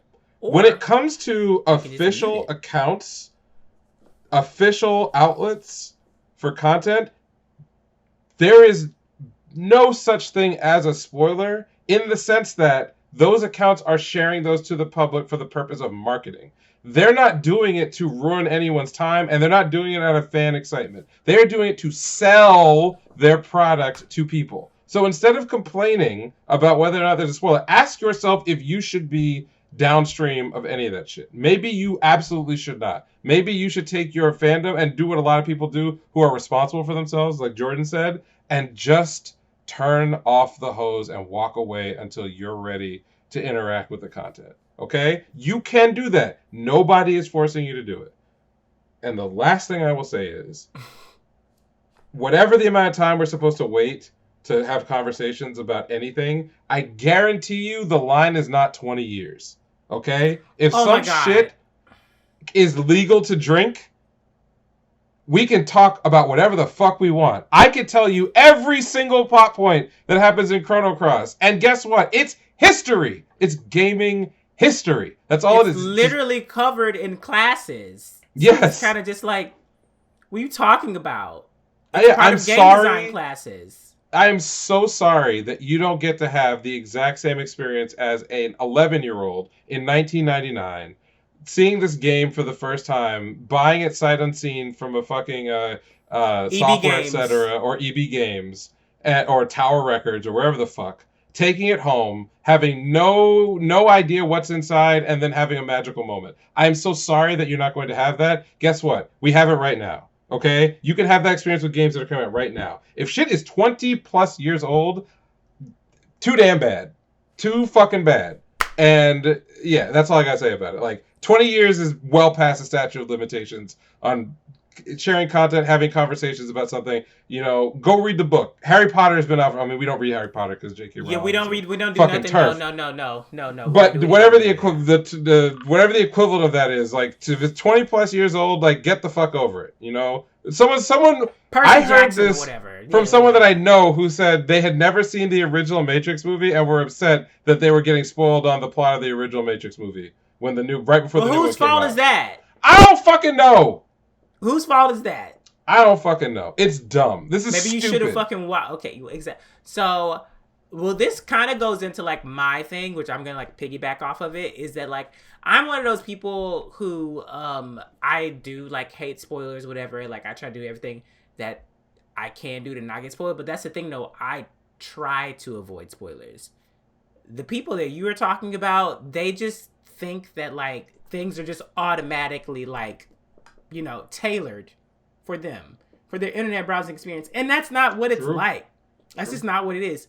I've had to mute so many fucking shows on like Twitter and Instagram and shit like that because it's not that I'm following accounts that are literally like, we're going to post every single Black Clover and Jujutsu Kaisen chapter, like picture by picture every week, blah, blah, blah. It's not that. It's just that sometimes when shit gets really popular on platforms, they're like, oh, you're part of this algorithm. We're going to push it on your fucking timeline. And it's kind of just like, oh, shit. Well, like, I didn't want to see that. And like, it's not really anybody's fault. It's kind of just like, you know, you like this kind of shit. You like fan art for this. So like, here, take this. So one of the things that I've been coming into like a problem with like lately is that I've been doing a lot of like Twitter spaces and things like that. And like, you know, running into a lot of new people, meeting new people, having new people follow me following new people. And one of the downsides of that is that I'm getting spoiled by the new people that I'm following.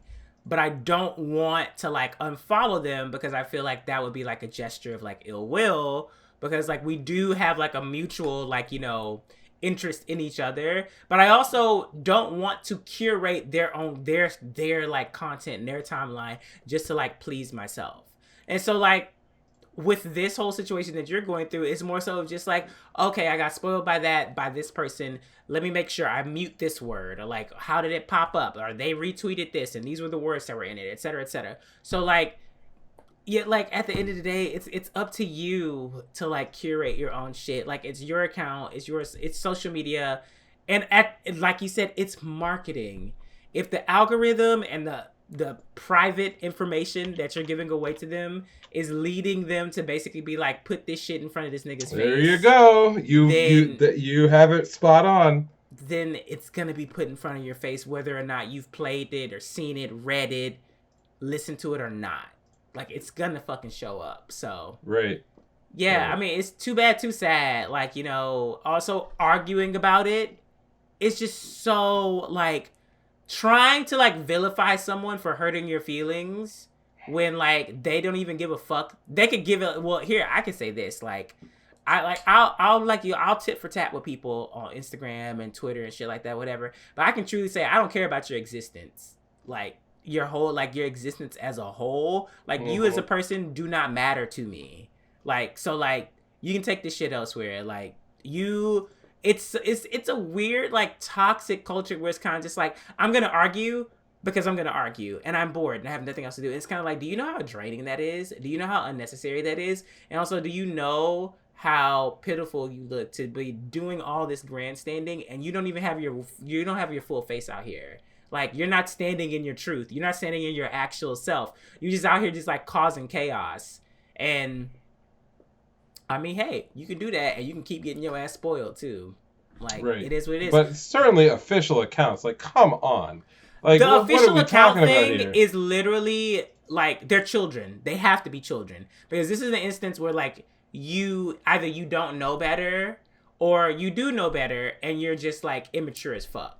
It makes no sense for you to follow. It's like the people who have never played Persona 5 following the official Atlas account. Why are you getting upset? Yeah, getting upset that like there's a whatever the latest remaster of Persona 5 that they released, and they have scenes in it that are from the end of Persona 5 because the new content is all like post ending DLC. It's like you've never and like played I'm spoiled. You've never played Persona 4, and Atlas posts about who the mystery is about on their fucking account. You can't be mad at that. How old is that game? It came out in 2000. 15 years ago.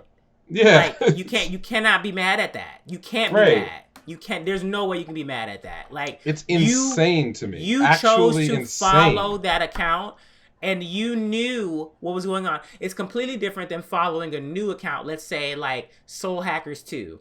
Don't nobody know what the fuck gonna happen in that game. Right. Follow that account. It's following Kingdom Hearts anything right now, bitch, you getting spoiled. They about to put all the spoils. Kingdom Hearts 3, they about to put all that shit in your fucking face because they still trying to sell these units. They trying to sell the remaster. They trying to sell the compilation. They're putting it all in your face. Right. It's your fault. At the end of the day, it's your fault. Like, you know, you could stay off social media. It's probably preferable because nobody want to deal with y'all asses anyway, but it's your fault. Yeah. So it is, this didn't stress me out. It was funny because I've seen this attitude. Oh, they were typing paragraphs at you. I was like, they really calm were. down. And I'm my like, God. stop. Just look at the ratio and stop typing. I do think that there is room to have a very serious conversation about the ways in which different communities deal with information. Because a lot of times our interaction with media, anime, manga, movies, television shows, books, comic series, it's very personal. So people get in their bag about their own emotions, you know, how they want something to be versus, yeah. Whenever there's a new chapter of something, you can usually see the wave coming. You can literally see people type it out and basically be like, that My Hero Academia chapter was amazing, blah, blah, blah. What do? Log off. Right. Go do something else. Wait a day, come back. You probably won't be spoiled. Or mute the fucking words and go. Like, there are ways to avoid this, but it's people that just don't want to take responsibility for their own fucking mistakes. That's just, you know what it is? The way we interact with our timelines on all social media platforms feels incredibly sheltered and personal because it's your timeline. It's people that you followed, that the algorithm has identified, topics that you want to look at, and you're usually doing it on your phone or on a computer, whether you're on the go or in the comfort of your home. It just feels like it's a space for you. But it's actually a public street, okay? It's a public street that has been twisted by an insane computer algorithm to, like, match your taste. But at the end of the day, it's still a bunch of people shouting in public. And you have to understand that. You have to accept that because it's a public place, in fact, your wishes about the way you want to live there are not going to be respected. The only thing you can do with that knowledge is take as much control, deliberate control over that space and your habits as possible. And I can tell you right now, nobody, past, present, or future, gives a single shit if you are unable to enjoy something that you want to enjoy. The internet doesn't care. I don't care. No. The collective mass of society does not care. You will be fucked if you don't do those things. Are you giving them money? Exactly. You're the only one to blame for that because you don't have to be on Twitter at all. You don't have to be following who you're following. You don't have to reflexively check all of your social media at all times. It's not fair. The algorithm is drilled into your brain. They've spent millions and billions of dollars to control your mind. Yeah. But at the end of the day, it's your responsibility to curate your own life.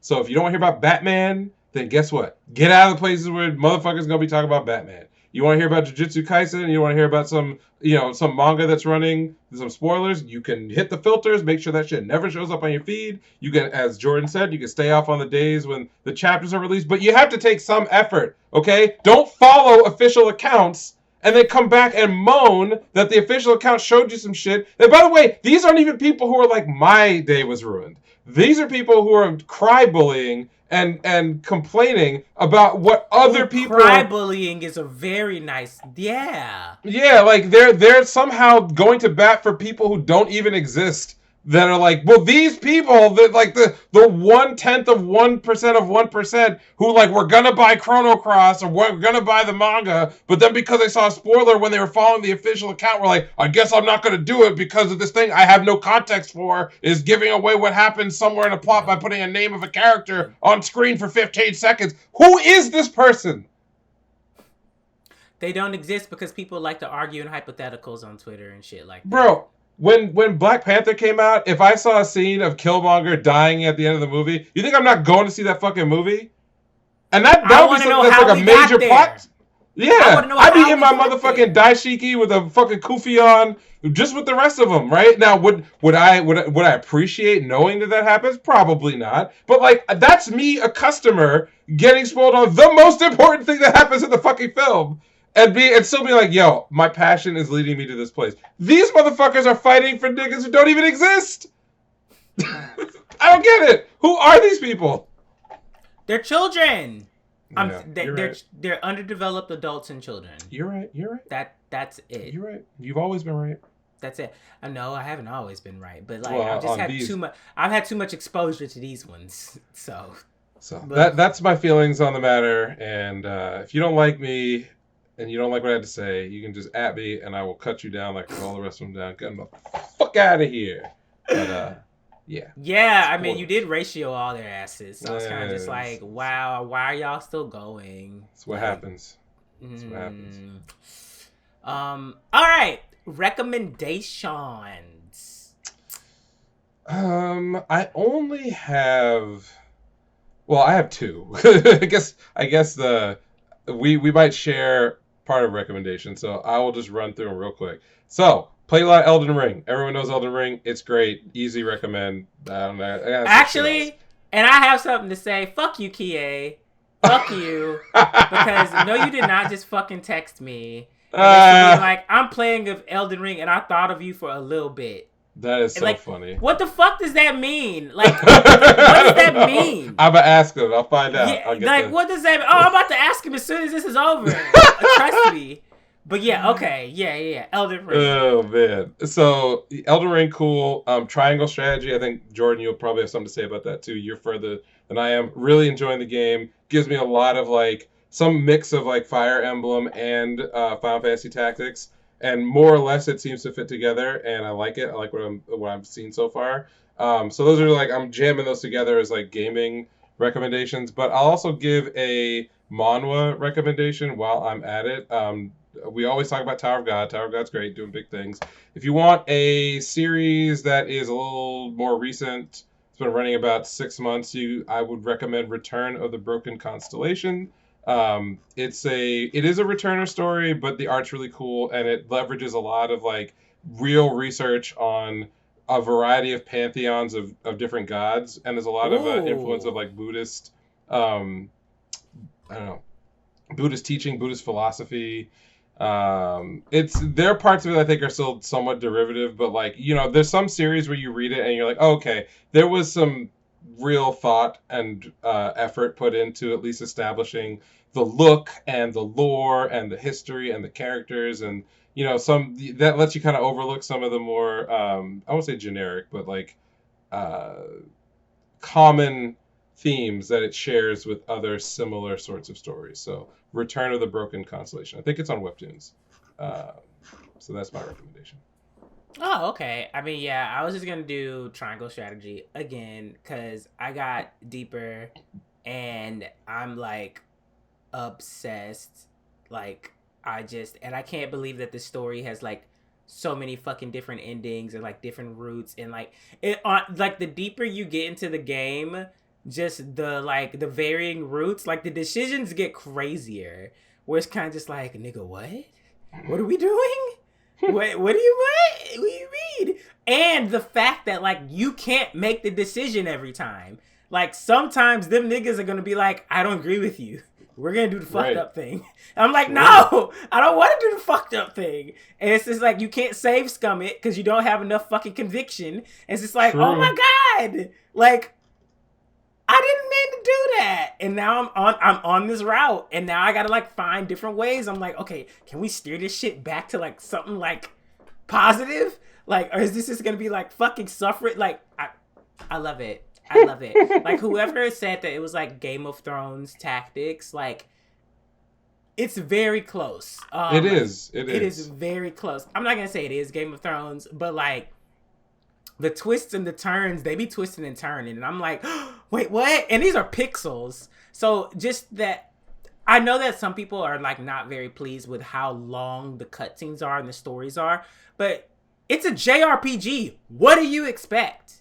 Like, that's one of the things I like about JRPGs is like the story. That's one of the main things I want out of it. And so these like long-winded like cutscenes and like the political intrigue and like this and that going on here, and you got the cutscene in this country and the cutscene in that country, and you're like, ooh, that's gonna come up in like 3 chapters or some shit. I bet it is. Like, but like, it's just it's a JRPG. Like, why? I like the choices. What? I like that you do get a lot of, like, you have control, but not too much control. So as you point out, like, your characters, you have to get to know them and influence them in order to have some measure of control over what routes you wind up taking. And I appreciate that. I appreciate that there's a reason to replay the game to see other parts of the story or other ways that the story could have played out. Oh yeah, I definitely am gonna be replaying this bitch because I'm just like, I need to know what happens with this particular decision. Like, if we didn't do this, how the fuck would this shit turn out? And it seems like every decision, there's like, it's a huge turning point. Whenever you do those like voting things, like the paths they never align. Like, it's either like it's completely wild, different shit. So I'm just like, oh. I gotta replay it because I need to know everything. And apparently people have already discovered the golden route. So I'm just gonna replay it. And then if I don't get the golden route, like after the 3rd or 4th playthrough, I'm gonna be like, all right, let me look up a guide. Let me get and you can like zip through a lot of the talking. The dialogue, yeah. And the other thing I wanted to say that, like, I only did this for like the last couple hours of my playthrough. But if you just mute the music and you put on the Final Fantasy Tactics soundtrack in the background, like just on your own, man, the game really has a lot of the same vibes.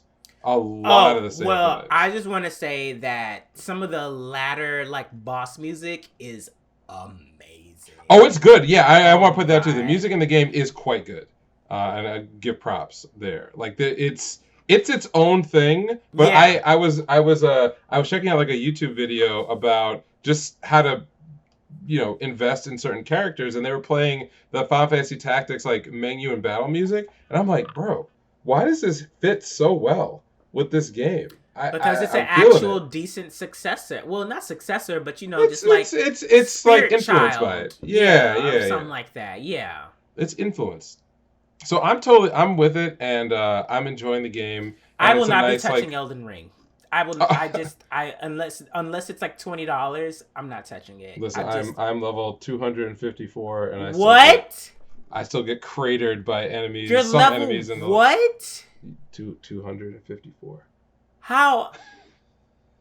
I don't even know. I still get annihilated by enemies in some of the later zones. I sent those videos of like Sunhee to James today, and like I rewatched them, and I'm literally just like, yeah, I'm not buying this game. Like, I just like, first of all, I would die immediately, and second of all, just like watching someone just like wreck those monsters, it gives me they're playing a different game. They're somewhere else. It gives me like a false sense of like, well, if they can do it, I feel like I can get to that level like one day. And it's like, no, you can't. Like, you can't go into these battles and take 0 damage. You literally are going to just die constantly. Like, I just the game looks great. I really enjoy a lot of the content that's come from the game with just like watching people die in varying ways, like overcome certain things. Like, some people are talking about they've been spending like 5 hours on some of these bosses. I'm like, you better than me. I was like, I would have been done with this bitch. I've only run into one boss that I fought this motherfucker like 7 times, and I'm like, you know what? Every other boss in this game gave me the feeling like I wanted to come back and continue to get better. Yeah. This motherfucker was like, I'm like, nah, bro, not today. I just ran past that motherfucker. I'm like, I'm done. It's a stupid bird in like the one of the second to last area, like the ice area. Wait, is it the one that does like the comet thing? No, it's an ice thing. No, it's not. Yeah, this bird just sucks. I'm just gonna leave it at that. The bird sucks. I will when I'm more confident in myself and my mental health, I will go back and try. But I gave it. I was like, I was doing everything. I'm like, it has unblockable like grab attacks. It can like 2-shot me. I'm just like, nah, fuck this today. Fuck it. And see, I don't want to do the whole thing where I have to like learn the boss and like learn its maneuvers and memorize it. I'm like, no, this is too much. At least in Monster Hunter, I feel like there's like more room for mistake. I can't. I watch you play this game. And I'm just like, so I'm just gonna die in 2 hits. No thanks. Like I'm done. I'm not gonna do it. Especially with the way that you guys are talking about like the armor. Like no, no, That no, no, armor no, don't do no, no, shit. no, no, no, no. Exactly. And I have like one of the tankiest builds you possibly can have. That armor don't do a goddamn thing. So you have to know those fucking That's right. You gotta know where your invincibility frames are. You gotta manage that shit. And I don't care that much. I don't care that much at all. This is my first Souls game, so I approached it from the point of view of like I'm gonna be the cheesiest motherfucker you could possibly be in this game. I respect nothing. You know, if I could break the game, if I could power level, if I could get broken skills, if I could get shit before I'm supposed to have it, I'm doing it. Everything short of literally cheating, that is where I'm at. That's my mentality. Like, this game does not respect, its own difficulty, so why should I respect the game? So that's my only, but I will say that I've gotten into the pattern of how a Souls game is supposed to work, and I see why it is so popular, because you do sometimes lose progress, and so there's a kind of inherent press your luck mechanic in the game of wanting to keep going forward. Like you'll get to an area and you'll learn the area, and every time you see a door, every time you see like another like place you could possibly traverse to, you have to ask yourself, given what I've gone through already, how much further can I go, not knowing if there's like a restock point, which is a point of grace? Because you could easily get to a place where like you have a ton of souls or a ton of runes, which is the currency and the experience, saved up, but you can't use it on anything without leaving the area and respawning everything. So if you keep pressing forward, maybe you come across a site of grace and like you've made real progress now, and you can spend it, or you might run into like a boss or a really hard enemy or a cheap motherfucker hiding behind a door to like grab you and kill you, and you don't have any heals left or whatever. And you have to ask yourself, like, do I abandon, go back and go through all this over again, or do I keep going forward? And it's an addictive formula once you kind of understand just enough to play.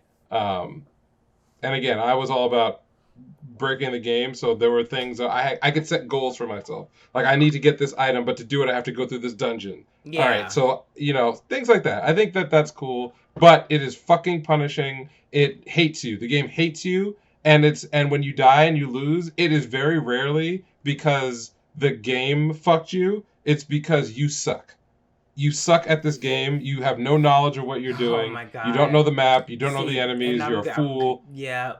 You panicked. You hit the wrong button. You weren't managing your items. No, I be panicking all the time. No. Yeah. Yep. So that's what it is. Well, that is no $20. That's it. That's as ain't much no as fucking way. That's as much as they'll get out of me. Is it Bandai Namco? It is in fact Bandai Namco, but via FromSoft. It'll be $20 by September. Okay. All I'm going to say is that if you didn't like Elden Ring, you don't like Dark Souls, it sounds like they are building the next Armored Core, and it's going to be Souls-like, and that's all I can say. Wait, Armored Core, is that that's mecha? Their mecha, yes. So we might be getting Mecha Souls in the next few years. Souls-like? It might be. What? I know. So I am actually very excited to see. I'd be interested in that because I love me some fucking like it's not mecha PvP though. It's just like mecha PvE. There is PvP. There is PvP in most Souls games. Oh yeah. There is PvP in yeah. Now wait, if they do this right, this might be a monster. Okay. It might. I mean, this Elden Ring is customation. Elden Ring is the most profitable, the most sales any game in the series has ever had. And Bloodborne, I think Dark Souls 3 was the most, and Bloodborne was critically one of the most acclaimed. But no, this Elden Ring has shattered their expectations for sales. Wow, shattered. It is crazy. Listen, if they do Armored Core and we can like customize the mecha like crazy, then that's enough for me. I'm all about this shit. I'll be in that. I'll learn. What? So, if you haven't already, make sure you follow us on socials, anime_savants on Twitter, and anime savants on TikTok, YouTube, Instagram, and Facebook. Instagram Reels is being really fucking weird. So, like, a lot of our clips are on Twitter right now.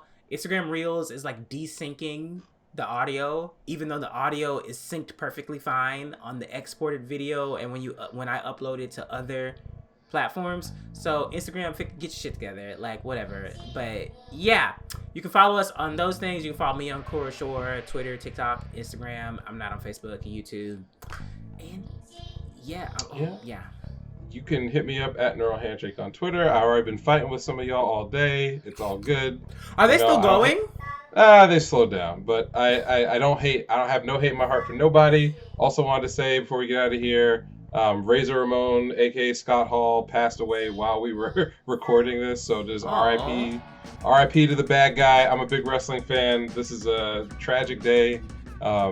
He had blood clots while getting a hip surgery, and had 3 heart attacks, and unfortunately did not make it. So, man, Razor Ramon, the man. My favorite quote, when he would take his jewelry off and hand it to some like assistant at the side of the ring, he'd look at him and be like, "Something happens to this, something happens to you," and it's always stuck with me. He was the man. But yeah, R.I.P. Scott. All right. Well, have a good week, y'all. Bye.